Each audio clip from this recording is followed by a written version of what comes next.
Assalamualaikum warahmatullahi wabarakatuh. Alhamdulillah rabbil alamin.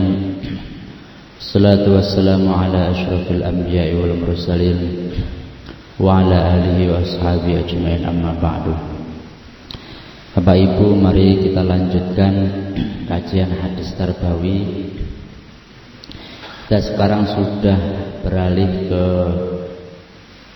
bab tentang cita-cita dan harapan pelajar. Ada 4 subkajian, yaitu cita-cita belajar, tujuan pendidikan, kesuksesan ilmu, dan menjadi ulama. Insyaallah pada pagi hari ini kita akan membahas tentang cita-cita, harapan, dan tujuan pelajar. Cita-cita itu atau harapan itu sangat penting sekali untuk dimiliki oleh seseorang. Kalau kita mengerjakan sesuatu tanpa ada harapan, tanpa ada cita-cita, tanpa ada tujuan, itu ada sebuah pepatah, hidup tanpa cita-cita bagaikan langit tanpa bintang. Jadi tidak ada pemandangannya. Bukan hanya pelajar, kita juga sebagai manusia tentu memiliki cita-cita. Harapannya apa? Misalkan, Pak, saya ini sudah tua, mau cita-cita jadi apa lagi kan? Tapi kan nanti cita-citanya bisa meninggal dalam keadaan husnul khotimah. Nah, itu kan cita-cita juga ya. Bukan meninggal bukan di mana kita meninggal, tapi dalam keadaan apa kita meninggal. Ini kita berharap, ada harapan, ada cita-cita. Cita-cita itu harus lebih besar dan lebih tinggi. Jadi ngarep itu ngarepnya yang agak besar. Jadi kalau misalkan berharapnya itu 5, kalau nggak dapat ya setidaknya dapat 4. Tapi kalau berharapnya 3 nggak dapat ya dapat 2. Jadi cita-cita itu harus lebih besar dan lebih tinggi. Ada sebuah ungkapan, kun rojulan rijlahu tahtal jibal wa himmatuhu fawqas sura wa zuhal. Jadilah engkau seorang laki-laki rijluhu tahtal jibal, walaupun kakinya di bawah gunung. Maksudnya walaupun kakinya itu menginjak di tanah, tapi wahimmatuhu, cita-citanya fauqas sura wa zuhal, tapi cita-citanya di atas bintang Suraya dan Zuhal. Nah, jadi kalau dulu saya pernah belajar MHMMD, manajemen hidup menggapai masa depan. Setiap 5 tahun itu harapan kita itu apa ditulis dalam kertas, terus itu ditempel di sebuah tempat, disawangi bendino. Itu ternyata ada efeknya, ada pengaruhnya. Dan kalau kita evaluasi 5 tahun setelah itu, kadang target yang kita inginkan itu melampaui dari apa yang kita tulis. Dulu saya ketika masih berusia 25 baru menikah, itu mentarget 5 tahun ke depan itu harus sudah apa. Targetnya ketika saya usia 2025 itu seakan-akan kok terlalu tinggi, tapi ternyata setelah 5 tahun itu melampaui dari apa yang saya tulis. Jadi misalkan baru menikah ya biasa cita-citanya pengen punya rumah, pengen punya mobil, pengen apalagi sudah berhaji, pengen sudah kuliah S3, sudah lulus S3. 5 tahun berarti umur 30. Ternyata setelah melewati 5 tahun itu, alhamdulillah yang diharapkan itu dapat semua plus bonusan 1. Nah, Ini kan kalau enggak dicita-citakan, tidak diharapkan, tidak ditargetkan. Kenapa? Karena innallaha idza dzanni abdi. Karena Allah itu sesuai dengan prasangka hambanya. Kalau kita berprasangkanya baik, ya dapatnya baik. Kalau berprasangkanya buruk, ya dapatnya buruk. Maka jangan sekali-kali kita berprasangka buruk. Engko nang aku gak iso, engko nang aku ngene, nah, itu nanti bisa kejadian. Setiap anak didik harus memiliki cita-cita dan harapan. Biasanya kalau anak kecil ditakoki sampean pengen jadi apa? Biasanya tidak jauh dari pengen jadi dokter, pengen jadi guru, polisi, pengen jadi pilot. Nah, biasanya ngono, tidak jauh dari itu. Atau biasanya niru orang tuanya. Nah, pengen jadi pengen jadi dokter itu banyak kebanyakan. Padahal yang sudah jadi dokter itu pengen pensiun dari dokter. Di anak-anak itu kita latih besok besar mau jadi apa. Cita-cita dan harapan itulah yang terus memotivasi anak didik untuk terus semangat dalam belajar. Ada motivasinya. Aku meninggal gede api dadi opo. Jadi terus pengen belajar dan belajar. Setiap aktivitas yang dilakukan manusia harus ada harapan dan tujuan. Tak ada manfaatnya sebuah aktivitas jika tidak memiliki arah tujuan yang dicita-citakan, apalagi berurusan dengan pendidikan. Semua aktivitas sekecil apapun, kita misalkan minum, punya tujuan apa kita minum supaya tidak haus. Kita olahraga setiap hari punya tujuan apa? Kita sholat jamaah punya tujuan apa? Ada yang tujuannya pengen dapat pahala 27 rakaat. Ada yang tujuannya ben isu-isu aku iso gerak. Ada yang tujuannya pengen dapat surga dan lain sebagainya. Semua memiliki aktivitas, memiliki tujuan. Dan tujuan itu sebagai motivasi kita untuk terus bergerak. Ini hadisnya An Abdullah bin Mas'ud qala qala Nabi sallallahu alaihi wasallam la hasada illa fisnataini rajulun atahu Allahu malan fasullitu ala halakatihi fil haqq. Nabi Muhammad sallallahu alaihi wasallam bersabda, tidak ada hasad, la hasada. Artinya hasad itu kan boleh. Tapi dalam dua hal ini hasad itu kan tidak boleh. Tapi dalam dua hal ini boleh. La hasada illa fisnataini. Tidak ada hasad atau boleh dalam berhasad dalam dua hal. Yang pertama, rajulun atahullahu malan. Hasad atau iri kepada seorang laki-laki yang diberikan Allah harta. Fasullitu ala halakatihi fil haqq. Kemudian laki-laki itu mengeluarkan harta itu untuk jalan yang benar.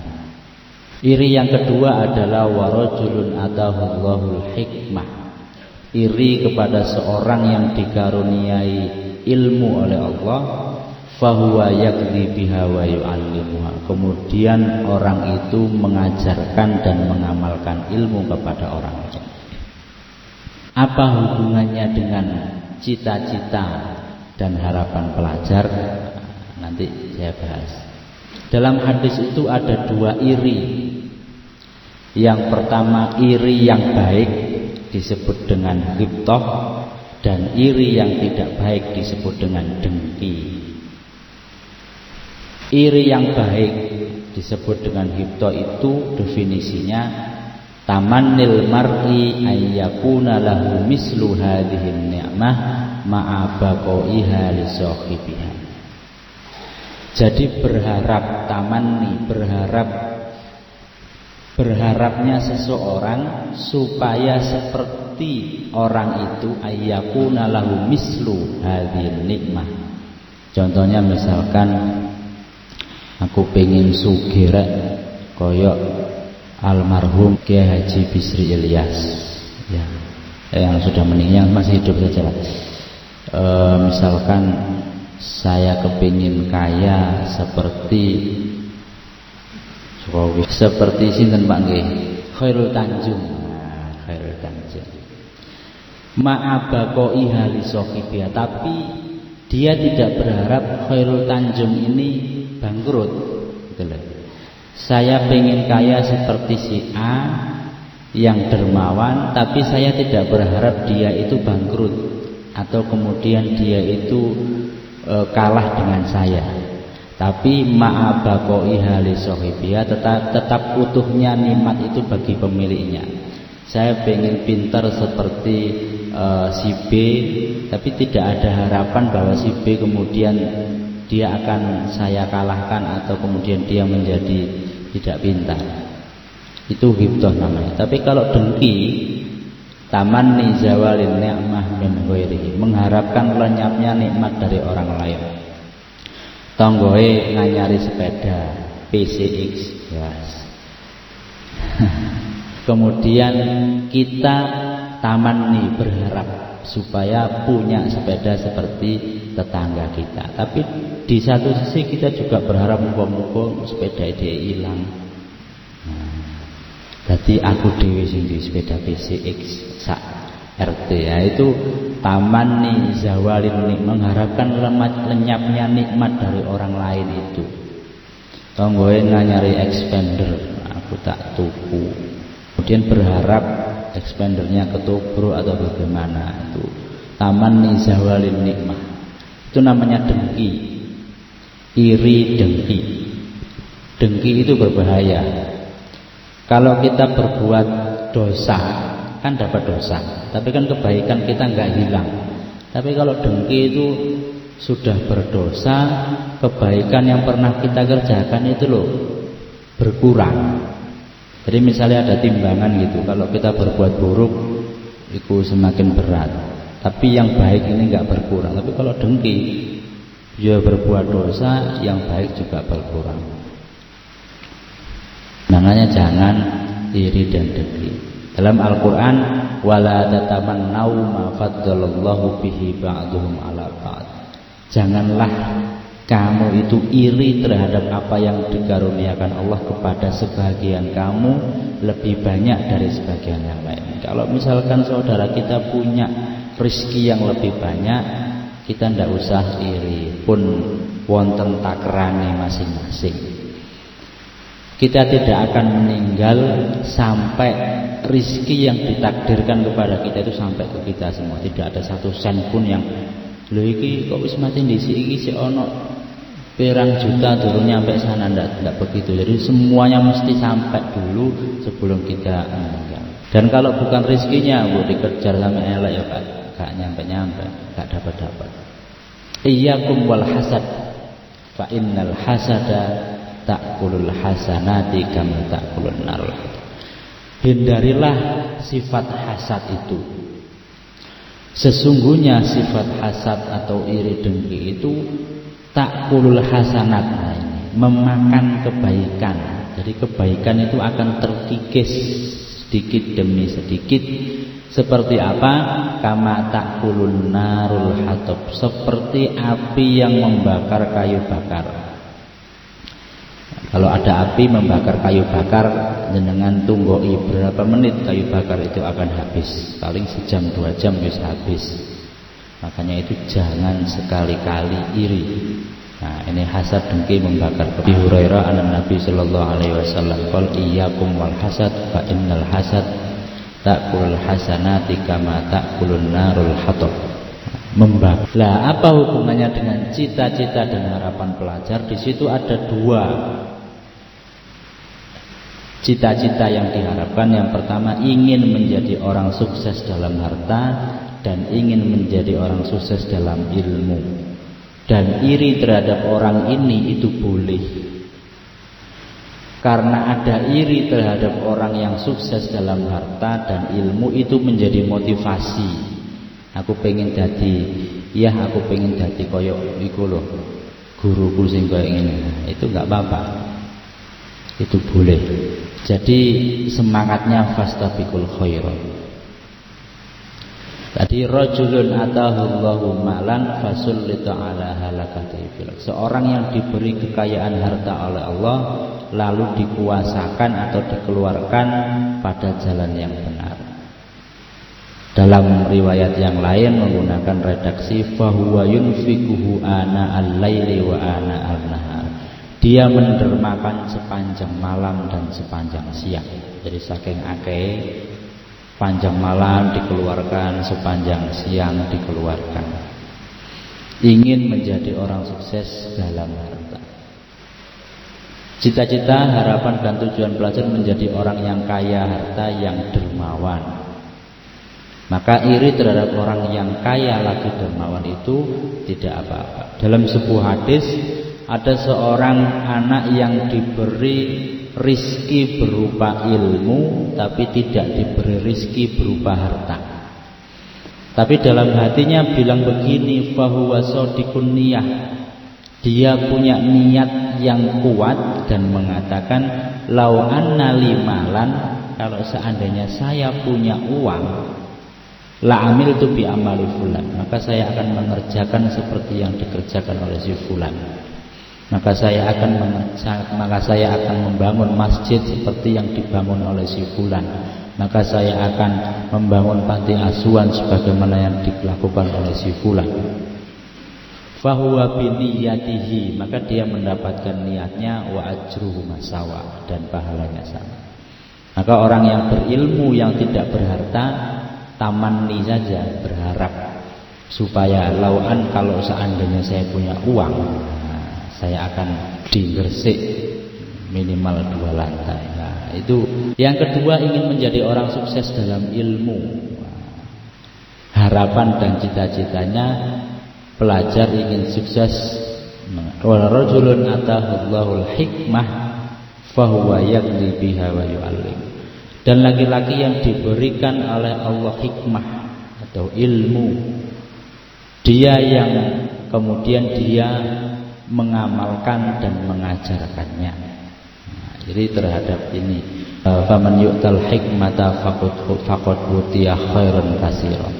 Kita seringkali mendapatkan musibah, mendapatkan ujian. Yang perlu kita cari pertama itu hikmahnya apa. Ini laptop saya ini sedang opname 2 minggu. Di mana opname? Di High Tech Mall. Nah, ini saya sedang mencari hikmah. Padahal materi mengajar saya di kuliah ini di situ semua. Nah, jadi ada sebagian yang sudah saya backup, ada yang belum saya backup. Jadi ternyata harta yang kita miliki itu adalah yang pernah kita berikan kepada orang lain. Harta sesungguhnya yang pernah kita miliki itulah harta yang pernah kita berikan kepada orang lain. Contohnya bagaimana itu tadi. File saya ada dalam laptopnya rusak. Akhirnya saya ingat-ingat, saya pernah ngirim email kemana ya? Oh iya, pernah ngirim email slide saya ke Pak Isom. Saya minta semua lagi. Oh, ngirim file saya dulu ke Mas. Jadi ternyata harta yang milik kita yang bisa kembali itu yang dulu pernah kita berikan kepada orang lain. Lah harta yang kita simpan saja dalam laptop nggak pernah kita share, ya hilang. Kalau misalkan nggak bisa dikembalikan lagi. Tapi kalau bisa dikembalikan ya alhamdulillah. Tapi misalkan, lah itu adalah harta yang kita berikan kepada orang lain. Cita-cita, harapan dan tujuan belajar menjadi orang yang sukses dalam ilmu. Iri terhadap orang yang berilmu yang selalu mengajarkan ilmunya kepada orang lain. Rajulun atahullahul Qur'an fahuwa yuqimu bihi ana al-laili wa ana. Seorang yang diberi ilmu oleh Allah Al-Qur'an, kemudian dia beribadah dengannya sepanjang malam dan siang. Iri terhadap orang yang selalu punya waktu membaca Al-Qur'an, mentadabburi Al-Qur'an, sedangkan kita sibuk dengan pekerjaan kita. Itu fastabiqul khairat. Cita-cita, harapan dan tujuan belajar menjadi orang yang selalu menjaga ibadahnya, istiqomah menjaga ibadahnya. Kemudian iri terhadap orang yang selalu beribadah sepanjang malam dan siang, itu dibolehkan. Mungkin itu yang dapat saya sampaikan terkait harapan dan cita-cita pelajar.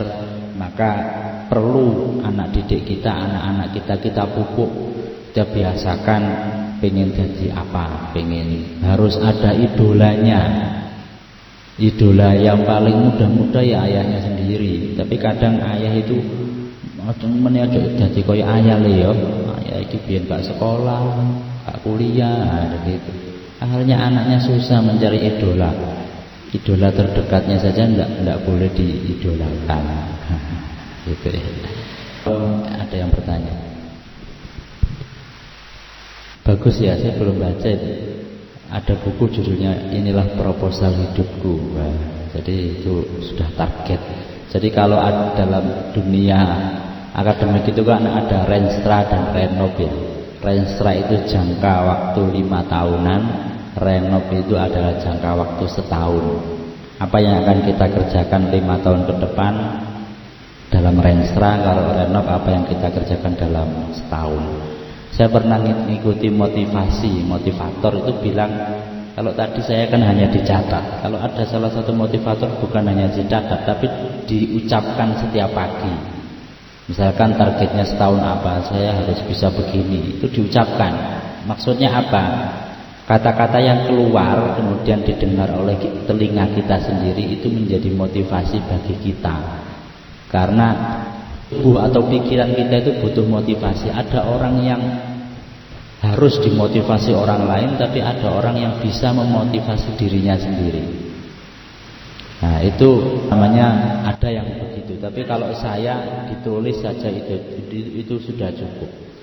Dan ketika kecil tidak diajari untuk membuat peta pikiran itu. Ya mungkin karena dulu orang-orang tua kita, saya pun tahunya itu ya ketika ada pelatihan itu tadi, yang melatih itu loh, yang anggota sekarang itu anggota DPR yang dulu sempat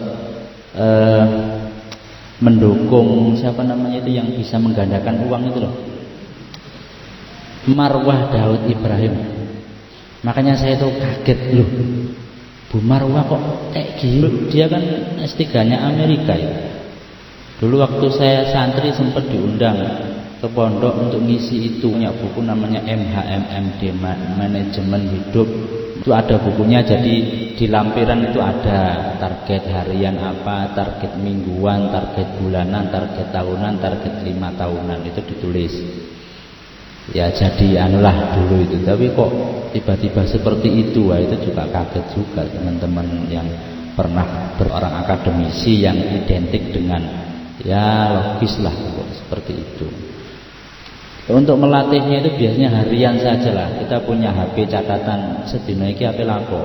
Oh kok nang toko iki mendanulan. Jadi ada kadang gak ngerti Pak sing dilakoni opo bendina ya wis ngono kuwi ditulis.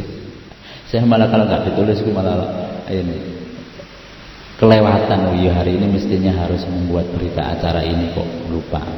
Jadi ada catatan harian, mingguan, bulanan, tahun. Lah ini saya sedang menulis untuk yang 5 tahun ke depan, yang mungkin dalam saat ini itu kayaknya susah, tapi ditulis saja. Ya biitalah kemudian memang syaratnya tidak mudah, tapi ya ditulis saja. Yang penting ada harapan karena tadi Allah sesuai dengan prasangka hambanya. Mungkin itu Pak. Oke, terima kasih Bapak Ibu atas partisipasinya, dan saya mohon maaf jika apa yang saya sampaikan ada kurang dan lebihnya. Wabillahi taufiq wal hidayah. Assalamualaikum warahmatullahi wabarakatuh.